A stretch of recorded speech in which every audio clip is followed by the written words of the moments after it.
Hola, estamos conversando con Javier Elage. Él es director jurídico de la Human Rights Foundation y el tema que nos ocupa hoy es el de los tipos de regímenes que hay en América Latina.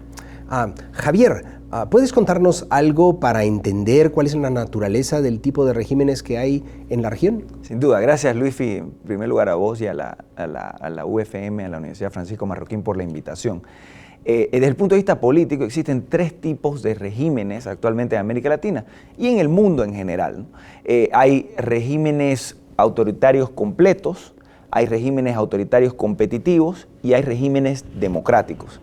En América Latina, los regímenes democráticos son la mayoría hoy, después de la caída de las dictaduras anticomunistas de los años 70 y 80 en gran parte del continente. Los regímenes autoritarios competitivos en este momento son los regímenes de Venezuela, Bolivia, Ecuador y Nicaragua. Venezuela casi ya convirtiéndose en un autoritarismo completo, y el autoritarismo completo que hay en América Latina continúa siendo la dictadura en Cuba, que tiene ya 55 años sin elecciones libres y democráticas. Las definiciones, como ya se imaginará el que está escuchando esta entrevista, las definiciones explican por qué es que cada uno de estos países cabe dentro de estas categorías. Y es que en el autoritarismo completo no hay ninguna posibilidad de competencia por el poder político, de competencia en el mercado de ideas políticas, donde se pueda criticar abiertamente al gobierno. Es decir, no hay ninguna apertura en cuanto a el mercado de ideas, no hay medios de comunicación opositores o críticos del gobierno independientes, no hay partidos políticos de oposición. Es lo que ocurre bajo la dictadura cubana y ha ocurrido durante los últimos 55 años de totalitarismo comunista, ¿no? Régimen autoritario completo. Los regímenes autoritarios competitivos permiten cierto nivel de competencia por el poder. Y eso es el sistema democrático. El sistema democrático, el nivel de competencia además no es solamente en lo formal que existe un partido político, sino que también hay uno que otro medios de comunicación.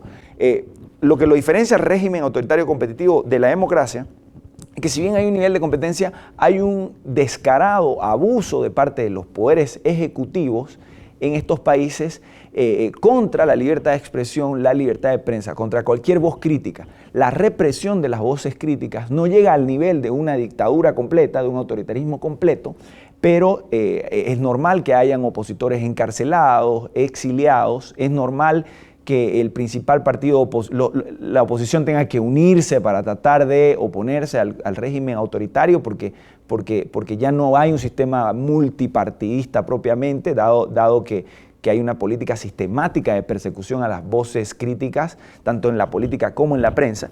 Y también hay un esfuerzo sistemático por callar, por silenciar a los medios de prensa críticos, ¿no? Es lo que ocurre claramente con el presidente Rafael Correa, por ejemplo, de Ecuador, es lo que ocurrió durante más de una década con el presidente Chávez y que ahora ha sido continuado por el presidente Maduro. Lo ocurre en Bolivia, donde hay una sistemática persecución de los líderes de oposición. La mayoría de los líderes de oposición que en algún momento estuvieron opuestos a Evo Morales están o presos o exiliados o procesados, tienen decenas de juicios contra ellos. Entonces son características particulares. No es solamente en América Latina, en todo el mundo hay regímenes autoritarios, en el Medio Oriente hay regímenes autoritarios de tipo teocrático, hay regímenes autoritarios competitivos también, de hecho los tigres asiáticos, Singapur, Malasia, son regímenes autoritarios competitivos con políticas de mercado abiertas, pero donde los líderes opositores enfrentan una política sistemática del gobierno de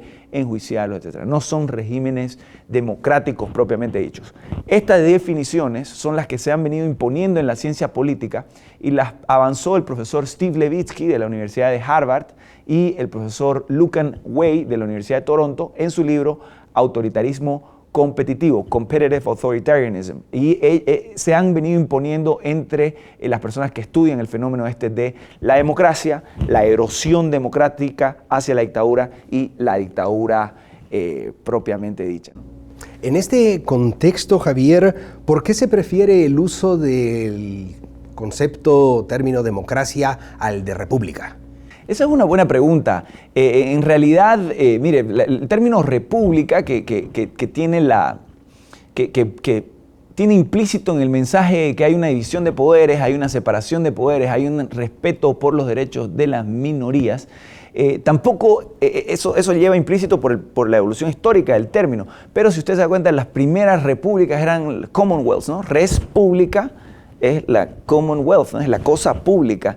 Entonces, el nombre en sí no dice cuál es el contenido por detrás de eso. Lo mismo ocurre con la democracia. Si bien de inicio la democracia es la participación, es que se impongan las decisiones de la mayoría, ¿no? Es el gobierno del pueblo, entonces es el gobierno de las mayorías. Si bien eso también tiene implícito a priori de que las mayorías podrían ejercer una dictadura contra las minorías o podrían abusar de los derechos de las minorías, ejemplo clásico, una mayoría racial aria podría impunemente eliminar o tratar de eliminar a una minoría religiosa como la minoría judía, ¿no? Que un ejemplo clásico de lo que podría ser un sistema democrático capaz de violar los derechos de las minorías.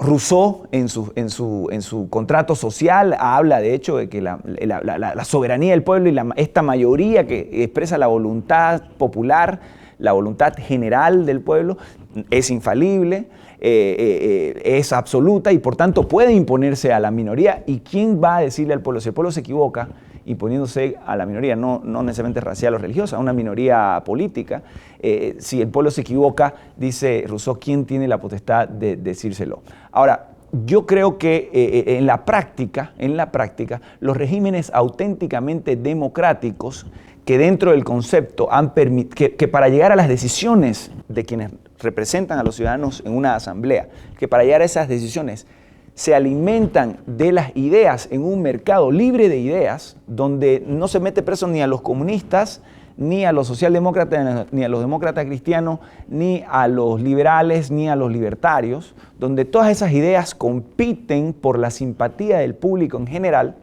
En esos regímenes auténticamente democráticos es muy difícil que una mayoría decida cometer ese tipo de atrocidades contra las minorías. La experiencia es que los seres humanos somos en naturaleza, si tenemos la información correcta, vamos a tender a tomar decisiones racionales, decisiones razonables también, ¿no? El problema es cuando una mayoría circunstancial, un gobierno asume el poder, como hizo Hitler en el principio de los años 30, asume el poder y automáticamente comienza a imponer una realidad única, un discurso único, y que cuando escucha opiniones razonables que dicen, no, mire, señor, los judíos no son los culpables de todos los problemas de Alemania, cuando escucha esas posiciones, en vez de permitirlos en una sociedad democrática, comienza a cerrar canales de televisión, cerrar periódicos, confiscar la propiedad de quienes lo están criticando. Es en ese clima donde el pueblo ya comienza a, un poco por falta de información y otro poco por conveniencia, porque es difícil oponerse a un dictador, ¿no? Es mejor decir, sí, yo estoy de acuerdo también con el señor dictador. El pueblo comienza a jugar en la línea que le propone el dictador y es ahí donde se ven las atrocidades contra las minorías. La experiencia histórica es esa. Entonces, nosotros utilizamos el término democracia como un término sinónimo del término república y que necesariamente tiene inscrito ya en el término las instituciones de la separación de poderes y especialmente la independencia del Poder Judicial, la institución reina de la libertad de expresión y la libertad de prensa, por este tema que hablaba de la libre circulación y libre mercado, libre competencia de ideas, ¿no? Y el sistema que está ligado a estos anteriores de pluralidad de partidos. Sin esos sistemas, el proceso eleccionario de ir a votar es un proceso completamente inocuo desde el punto de vista democrático y lo que busca es simplemente validar la posición del partido dictatorial de turno. Es lo que hizo de nuevo Hitler durante los años 30, provocando la mayor catástrofe que vivió el siglo XX en el mundo. Es lo que hicieron todos los dictadores comunistas, desde Lenin hasta el mismo Gorbachev y Yeltsin, que terminaron destruyendo la Unión Soviética, implosionando ese sistema, abriéndose y tratando de buscar una democracia y un libre mercado. Ellos durante 70 años tuvieron elecciones periódicas, como las tiene Cuba, desde creo los 70, que tuvo la primera elección y de ahí las ha tenido cada 4 años, pero claro, son elecciones son actos mediáticos, actos circenses, como los ha calificado Mario Vargas Llosa, en el que el pueblo es obligado, además, porque todos tienen que pertenecer al Partido Comunista para comer, para ser miembros de esa sociedad totalitaria.